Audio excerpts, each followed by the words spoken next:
Hi, everyone, and welcome back to the Mama Geniuspreneur podcast. I'm so excited about our next guest. If this is you, you've done everything they said. You've built the site, you've tried the strategy, you've invested the tools, and yet business still feels hard. Anyone with me? You're barely keeping up, and you're starting to wonder, is there something wrong with me? But what if you're not the problem? What if it's just you just need some better systems and the little truth from someone who's been at it? That's what you'll find in today's episode. Jennifer Gligoric will help you, who went from homelessness as a teen to a trusted business coach. And now she helps women just like you create real momentum with practical support. You don't need to move more, you need to build better. We'll get started right after this. Mamas, welcome to the Mama Geniuspreneur podcast, where real stories spark real transformations for moms ready to bring their vision to life. I'm Michelle DeKaiser, a mom of three, entrepreneur, and your biggest cheerleader if you've ever felt pulled to create something bigger, whether it's a business, a book, or a movement, but also felt the weight of daily life slowing you down. You are not alone. In just 15 minutes, we'll dive into insights, strategies, and real stories for women like you. Let's bring your visions to life, starting now. Jennifer is a certified business coach and ethical entrepreneurship strategist who helps clinic and service businesses owners strengthen their foundation, scale sustainability, and lead with integrity. After experiencing homelessness as a young woman and navigating the challenges of single motherhood, she now mentors women on how to rise through the systems, strategies, and self-leadership.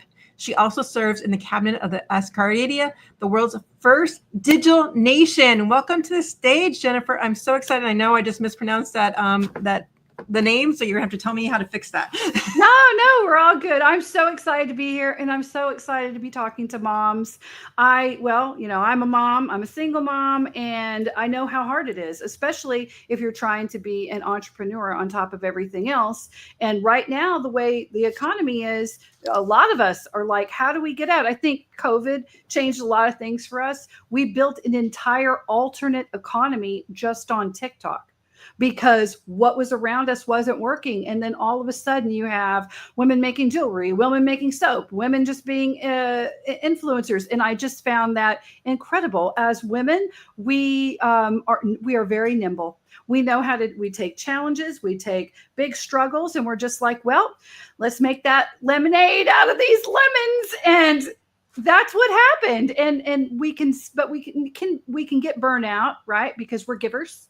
And there's ways to not get burnout, and there's ways to be ethical. And I know that sounds very like, well, how, it is easy to get overwhelmed with how unethical things can be.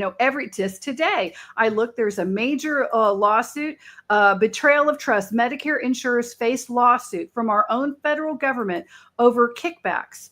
So major health insurance companies and major brokers are now getting really in trouble for using kickbacks in Medicare by not doing what they're supposed to. And you're like, gosh, it's like every day there's something. But there are companies right now that are pushing back against it, making products that people haven't even heard of yet that are absolutely incredible in the healthcare space. And they're using AI. You only need a couple of employees, and you have complete transparency, and it pays 175% to the doctors of Medicare and 100% back. Anyway, so what I'm just saying is, whenever there's a challenge, there's always going to be an incredible solution. When you're focused on that, you can get through a lot.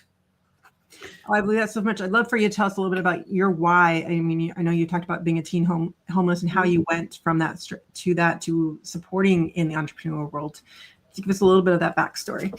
Well, yeah, if you met my family now, you'd be like, oh, she grew up with a silver spoon in her mouth. And I did have a great core family when I was growing up, a very large family. We were very close. That is one thing that really helped me. My earliest formative years were good. I was given a good self-esteem. I was given some good self-worth. It all kind of went to crap, though, kind of around my teen years where addiction really took hold in my family, financial insecurity, poverty, and then I became homeless, living in a shelter, and sometimes I didn't have a shelter to live in, and that was, of course, I experienced extreme poverty, and I was going to the shelter helped me get into University of Miami. I had traveled through different shelters, like backpacking and things, because I'm from Texas. And I ended up there just because they don't experience a bad winter and I couldn't freeze to death. So it was very convenient. You know, those are things you think about when you're homeless. And they had showers on the beach. So I could shower every single day. Those are things you don't think about. Like, why do a lot of homeless people end up on beaches? Well, there's a reason for that. There's these other things that you can use to clean up, you know, and we don't think about. Oh, okay. Yeah, that makes sense. Right. Does make sense. Yeah. And, but I do think it's my having a good base. My mother was an owner of a staffing agency, which she ran for over 54 years. And I worked at a very young little age. I would put the ladies on when they would type on an IBM Selectric, I would do their typing test in their timer for them and I'd set them up. And I would also grade the spelling test. So I was really good at spelling and things like that. And I had some work experience. I also listened to the interviews whenever she would interview them, you know, so I was able to get jobs that I guess other homeless people wouldn't get. They didn't have the skills to know how to act, and really how you act. And it's how you speak. I had a real Texasy accent, which I learned very quickly from, she was a counselor. She was from Haiti. And she said, one of the things really stuck with me, she said, if I put you in a room, how would you know who was wealthy, who was successful? And it was, well, their clothes, their hair, you know, how they're dressed, their jewelry and all these things. Well, what if I took that all away? How would you know? And it was all about their speech and their mannerisms. And that really stuck with me. And so even though my clothes were from a loan closet for homeless kids and things like that, I managed to get some good jobs and get out of it. I also managed to stay away from human traffickers and didn't end up, you know, shooting up heroin or doing horrific things like that, because there was just, I think, something about me and my personality that made people think, you know, she might have people. She might tell. And Tina Fey wrote a great book about this. She goes, it's not the beauty that draws the predator's eye, it's the damage. And I read that later in life, and I thought that's exactly what it is. When you think about these children in schools or these women who pick on these boys or vice versa, it's always the most damaged kids. They're not going for the captain of the football team because they would see that type of crazy a mile away, right? Kids that don't have a big support around them, that have a lot of damage, where they know they can mentally break them down and show them just a little bit of affection, and they won't know that it's not real, right? And I had that in my early formative years. I knew the difference, so that really helped me. And then I just put one foot forward in front of the other, and I did hate people for a while, and I had a bad attitude, and bad things happened. And then when I stopped that, and I thought, I don't want to be this person anymore. I don't want to be so filled with hate and resentment, like, why me? You know, those sorts of things. It was amazing how things changed. And that taught me very young about mindset and just always taking chances, and that risk is very important. I've taken a lot of really big risks, and some have been good and some haven't been bad. But if you are working towards your purpose, and so for anyone who wants to really get, we're gonna take a break right this second. When we come back, I really want to dive into all the tips and strategies and everything that we can do to really help.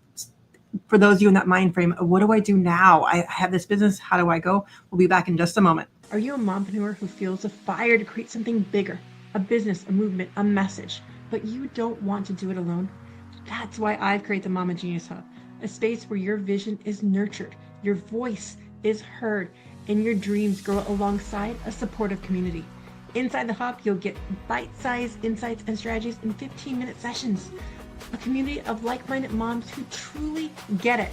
Support to bring your vision to life without burnout. If ready to build your business and impact while staying true to yourself, join us today at connectingmamas.com.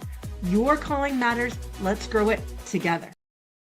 So now we're really looking at that busy mom who's wanting to start this business, already started this business, but they're just feeling that overwhelmed. And I know you have some ideas of how do we put some of those systems into place? Yeah. The first thing you need to do is understand your path of purpose. And this is where ethical entrepreneurship comes into play. So the very first thing you need to do is think about your why. I would have you think about your death and your funeral. And I do that all the time. Who's there? What impact have you made in their lives? What are they saying about you? How is this going to go in the future? What is your true legacy? Really think about that. And then you need to ask yourself, what am I doing today that marries with that? And I'm going to tell you, some people in their business, it is so far away from what they want their actual legacy to be. That's why they're very, very unhappy, because they pick something to make money, to survive, which we have to do. We have to make money and survive and pay our bills, but then it's different from their path. But there's all these ways we can marry them together. And you need to know where you're going, and you need to write that down. This is the person I want to be. And these are the gifts I think God gave me, or the universe, wherever you're centered. So how am I going to align these gifts with what I'm doing now?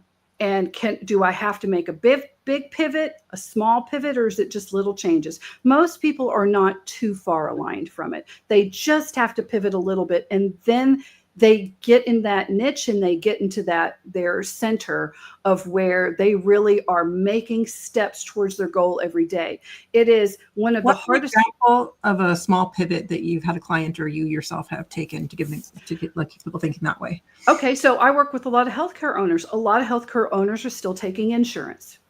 And they're very fearful of not taking insurance. But insurance no longer, especially Medicare and Medicaid, they don't pay to make people well. They will only reimburse things that put them on a path to drugs, which are high profit, and surgery, which are high profit. That is a reality. It is a fact. I'm not doing it to scare you or to hate it, but that is the way it is. And they are so afraid that people can't actually pay, that they are doing something they know isn't right. But it'll help. It'll help for a little bit. It'll just get them out, but it won't actually fix them. And when they move to cash pay, and they actually give them the services that they need, yes, it's higher for the person, but then they actually get well. It is such a difference, because they're spending less than they would on a typical cruise out of Galveston, where I live, for maybe a 5-day cruise for a mom, dad, and a kid. They'll spend less money on that to actually get well with something that they've been dealing with for 10 years.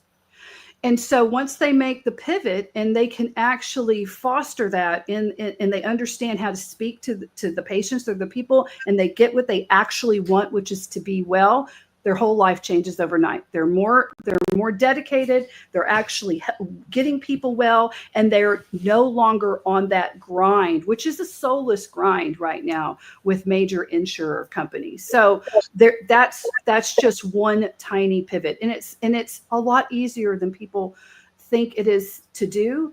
And I just wish more people could understand that. That's just a big one just in healthcare. But in service-based, I had a cabinetry client. They were married. They had to live bi-coastal because of some big issues with kids and everything else, and their marriage was failing. By the time we were done, they were the happiest they've been in their marriage. She actually said, "You saved my marriage, Jennifer." And it was just about fear. He was afraid. For whatever purpose, she didn't have the access she needed to bookkeeping and to get the real numbers.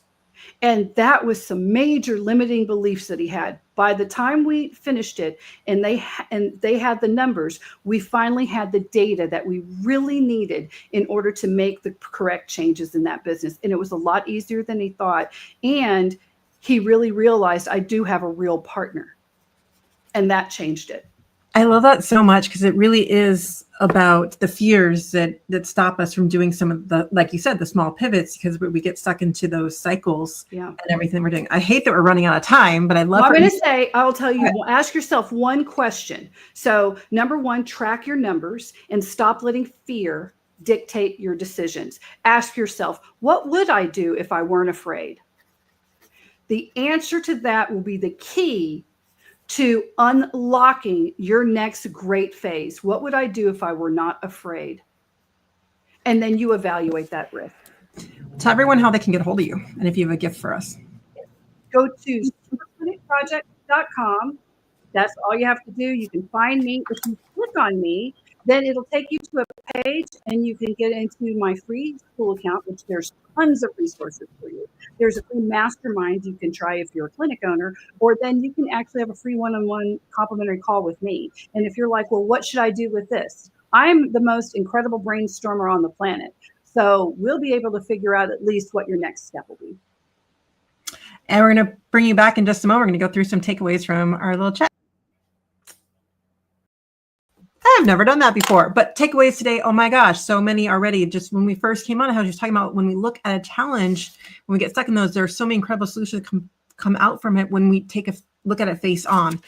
And then number two, I love how she was talking about it's not your clothes or the way you look. It's really about your mannerisms and the way you speak and the way you present yourself. And then you can add on the layers to help accentuate that. But it really comes down to that core of how do you want to express that person inside of you. And then number three is really looking at that path of purpose, right? Looking at that idea of what is at that end, the death, the funeral, how do you want people to remember that legacy?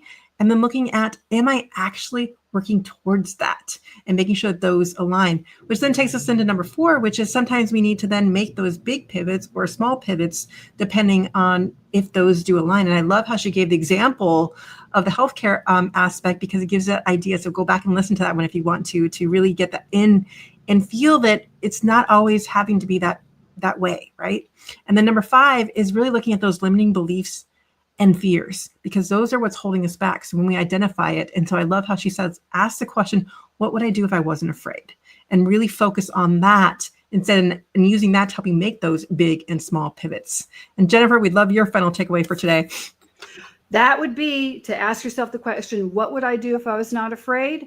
And then to really sit with that and not let fear dictate any decision in your life, because that is just a fear. It's just a challenge. Accept that challenge and you will be able to get through it to your best, brightest life possible. I think I have to agree with you so much when we walk through those fears and we see courage, we take courage with us to the other side. That's what it's all about. And sometimes we need someone to help us through it. So come join us on Mama Genius Hub some more if you'd like to get some support in that. And we'll see you on the next episode. Bye, everyone. That's a wrap for today's episode, Mama.